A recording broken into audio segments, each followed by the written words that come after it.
This video will walk through the new Risk Matrix add-on.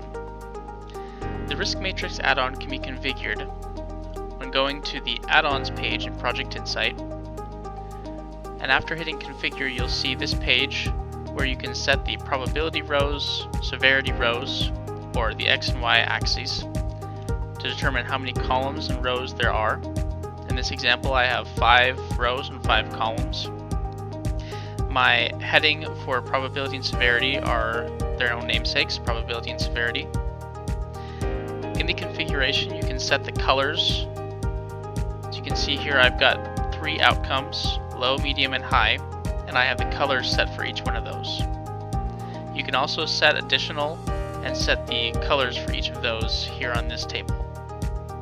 After you've set those colors, you can now set the color for each matrix and X and Y meeting point for low, medium, high to match the 3 outcomes here. Once you've set the setting here, I'm going to go put this back to high. PI will confirm its setting here and save it automatically.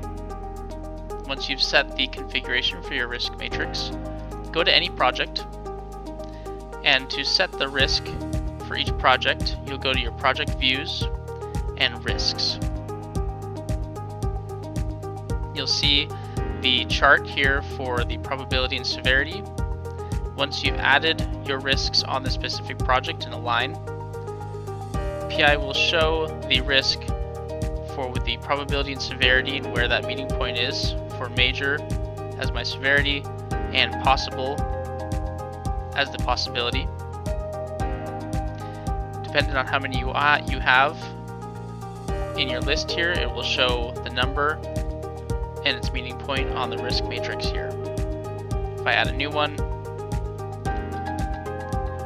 all that's really required is to determine where on the risk matrix it's appearing.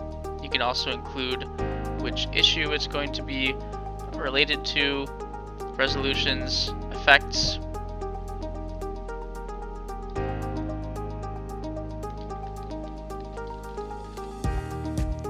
Go ahead and hit save. You can create an issue from it. It'll tell you the last updated date, and now it'll also give you where that risk is landing on the matrix. For more information about how to use the risk matrix, try it out through the add-ons here. You'll get to it by going to your add-ons list, risks, risk matrix, and configure. For more information, please reach out to our PI information regarding the risk matrix add-on, or check out more documentation in our help center.